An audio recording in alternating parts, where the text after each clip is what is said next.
শুভ সকাল বন্ধুরা। এখন থেকে আজকের ভিডিওটা শুরু করছি। মামের খুনসুটি বলো আর ভালোবাসাই বলো, এখন যতক্ষণ না স্কুল যায় ততক্ষণ এখন চলতেই থাকবে। আজকে মেয়ের পছন্দের স্কুলের টিফিনটা বানানো হয়েছে। মেয়ের চাহিদা অনেকটাই কম, ছোট ছোটোতেই ও খুব খুশি। আজকে হাতে একটু সময় ছিল, তাই তার পছন্দের আলু ম্যাগি দিয়ে বানানো। ওই আলু ম্যাগিটা ও খুব পছন্দ করে।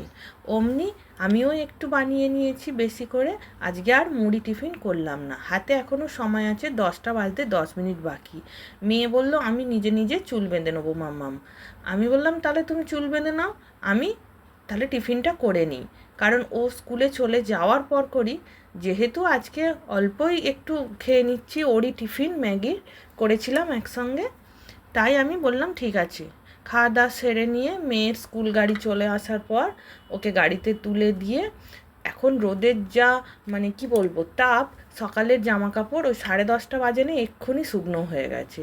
সেগুলো ছাদ থেকে নামিয়ে এনে সুন্দর করে গুছিয়ে আবার জায়গার জিনিস জায়গায় গুছিয়ে রাখি, যাতে কালকে আবার সহজেই হাত বাড়ালেই সকালের জামা কাপড়গুলো ব্যবহার করতে পারবো।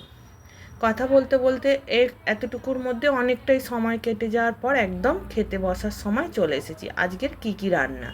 আজকের রান্নায় ছিল ভাত, শাক ভাজা, ডাল সিদ্ধ আর ডিম ভেঙে ডালনা।